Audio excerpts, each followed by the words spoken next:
प्यारे बच्चों, जैसा कि इससे पहले हम तुम लोगों को ये बता चुके हैं कि बड़े पैमाने पर व्यवसाय करने के लिए कंपनी का फॉर्मेशन होता है, जबकि छोटे पैमाने पर एकल व्यवसाय या पार्टनरशिप व्यवसाय जो है से व्यवसाय लोग करते हैं।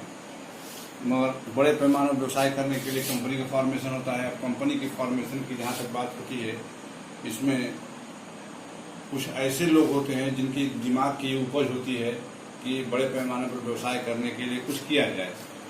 तो वैसे लोगों में प्राइवेट कंपनी के क्षेत्र में कम से कम 2 और पब्लिक कंपनी के लिए कम से कम जो है वो मिनिमम जो है 7 ये लोग होते हैं जो कि फाउंडर या प्रोमोटर्स कहलाते हैं। शुरुआती दौर में ये लोग काम करते हैं और ये पूरे कंपनी को संचालित करने के लिए सब कुछ व्यवस्था देते हैं। ये प्रोमोटर्स या फाउंडर्स कहलाते हैं। अब यही लोग आगे चल कर के कंपनी के तमाम क्रियाकलाप को करते हैं और फिर अन्य लोगों की नियुक्ति करते हैं और नियुक्ति करने के बाद तो जाकर के वो लोग कंपनी के तमाम कामों को अपने हाथ में ले करके और इन प्रमोटर्स को यानी फाउंडरों को वो रिलैक्स देते हैं। तो अब देखो, आगे हम तुमको बताने जा रहे हैं कि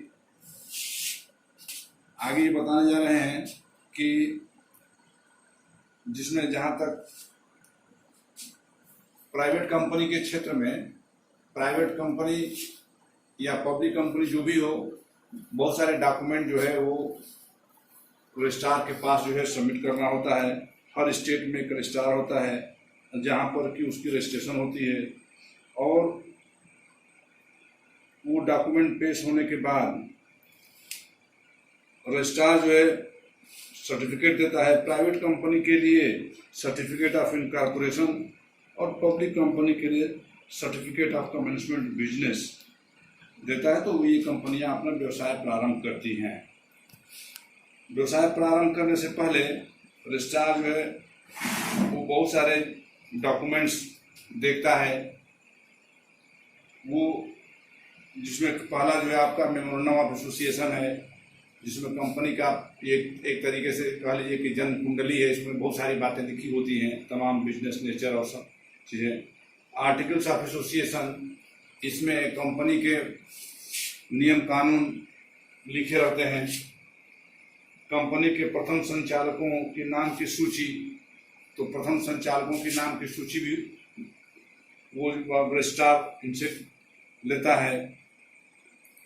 लेने के बाद एक निश्चित शुल्क दिया जाता है। निश्चित शुल्क देने के बाद ही तो जाकर के सर्टिफिकेट वो जारी करता है और जारी करने के बाद तो कंपनी अपना काम शुरू कर देती है। तो जब कंपनी अपना काम शुरू करती है तो शुरू करने के लिए वो शेयर मार्केट में जारी करती है। शेयर प्राइवेट कंपनी नहीं जारी कर सकती, मगर पब्लिक कंपनी यानी सार्वजनिक कंपनी ये मार्केट में शेयर जारी कर सकती है। तो शेयर का देखो meaning and definition of share कि शेयर के माने क्या, देखो ये भारतीय कंपनी अधिनियम 2013 ये एकदम करंट जो है वो अमेंडमेंट है।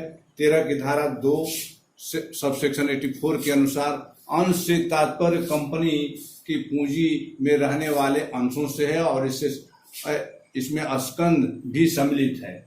साधारण शब्दों में ये कहा जा सकता है कि अंश कंपनी की पूंजी में अंशधारी का हित होता है, जिसे मुद्रा में व्यक्त किया जाता है।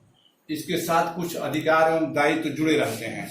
एक कंपनी की जो पूंजी होती है वो छोटे छोटे अंशों में विभक्त होती है ताकि हर आदमी यानी गरीब जनता भी उसमें भागीदारी ले सके अपना, और वो भी लाभ ले सके।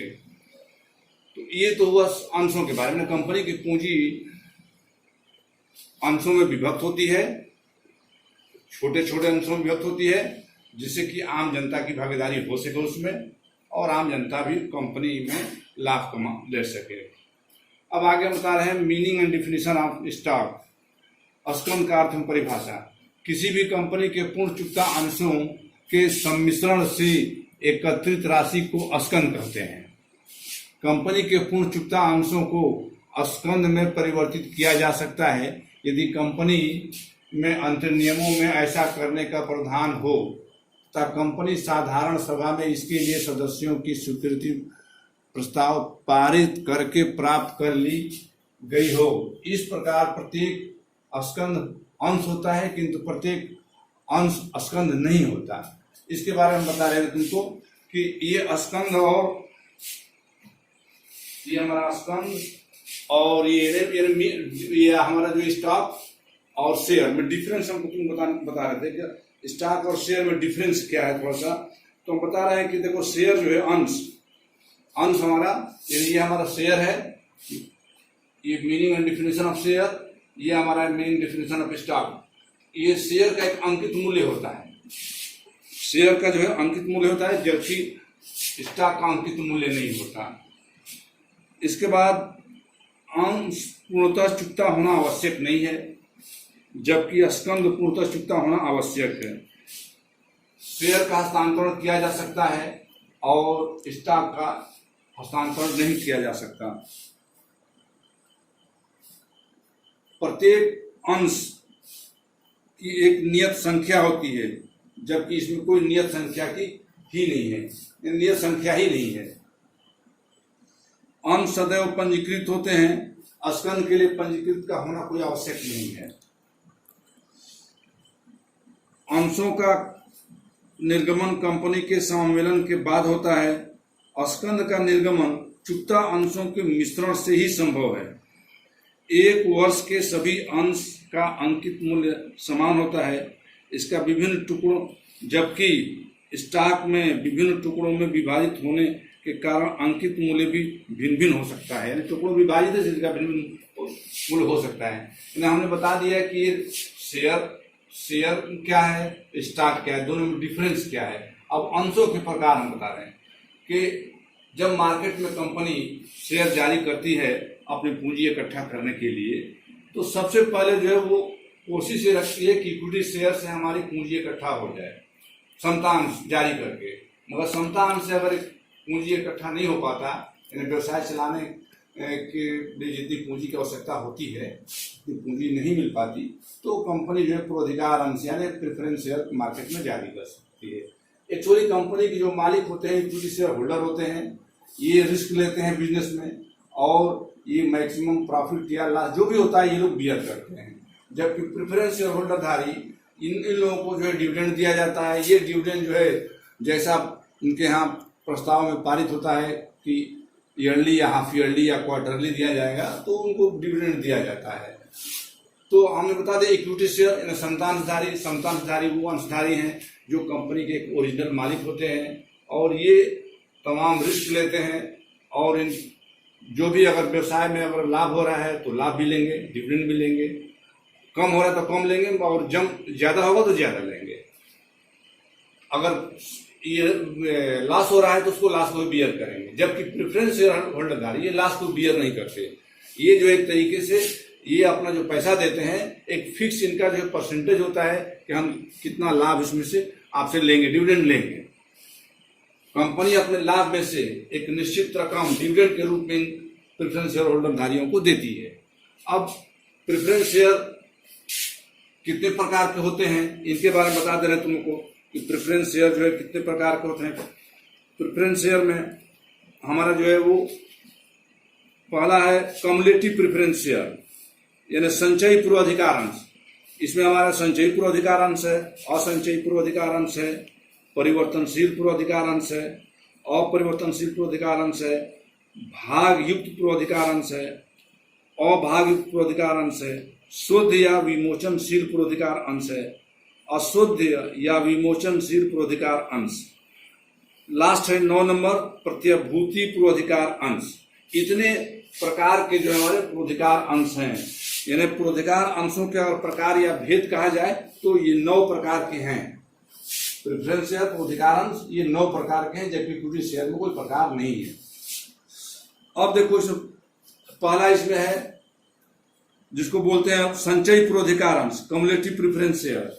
कम्युलेटिव प्रेफरेंस शेयर में यानी इसमें पहला है कम्युलेटिव प्रेफरेंस शेयर। संचयी हमारा होता है संचयी पूर्वाधिकार अंश, संचयी पूर्वाधिकार अंश में किसी भी ईयर में अगर पर्याप्त लाभ न हुआ हो और प्रेफरेंस शेयर होल्डरधारी को लाभ न मिला हो, तो आने वाले दिनों में अगर लाभ होता है तो उस लाभ में से करंट ईयर का लाभ तो ये लेगा ही डिविडेंड, और पीछे वाला भी डिविडेंड ये लेगा प्रेफरेंस शेयर होल्डरधारी, यानी पिछले वर्ष का भी ये मेकअप करेगा। करंट ईयर को तो पाना ही है इसको, मगर लास्ट ईयर का, पिछले साल का भी ये प्रेफरेंस शेयर होल्डरधारी डिविडेंड पाएगा, किसी वजह से पिछले साल इसको डिविडेंड न मिला हो तो। दूसरा इसमें है नॉन कम्युलेटिव प्रेफरेंस शेयर, असंचयी पूर्वाधिकार अंश। असंचयी पूर्वाधिकार अंश में पिछले साल के लाभांश को पाने का अधिकार नहीं होता, वो करंट ईयर का ही पाता है। इसमें ये कहा जाता है कि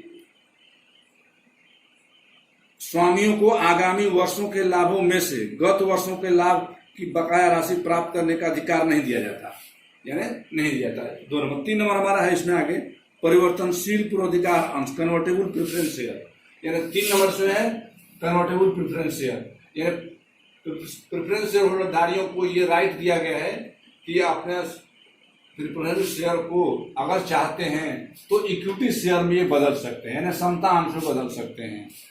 तो ये कभी कभी जो है ये बदल, कंपनी जो बोनस वगैरह डिक्लेयर करती है या मान लो डिविडेंड डिक्लेयर करती है, तो कंपनी अब वो लाभ के बदले, बोनस के बदले ये लोग जो है ना लाभ डिविडेंड के बदले ये लोग जो है इक्विटी शेयर ले सकते हैं। प्रेफरेंस शेयर होल्डरधारी इक्विटी शेयर ले सकते हैं उसके बदले में, तो इसको बोलते हैं कन्वर्टेबल प्रेफरेंस शेयर। 4 नंबर है अपरिवर्तनशील पूर्वाधिकार अंश। ऐसे अपरिवर्तनशील प्रेफरेंस शेयर में वो अपने शेयरों को बदलने का इनका अधिकार नहीं है।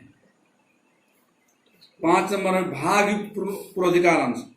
ऐसे प्रेफरेंस शेयरधारी कंपनी के लाभांश में से, कंपनी के लाभ में से लाभांश तो पाते ही हैं, मगर अतिरिक्त कंपनी का अगर लाभ हो अलग से, तो उस अलग से भी, यानी जो कंपनी का जो है लाभ हो रहा है तो उसमें तो ये डिविडेंड पाएंगे ही अपना, मगर इससे अतिरिक्त कहीं लाभ हुआ और तो उसमें भी पाने के अधिकारी होते हैं प्रेफरेंस होल्डरधारी।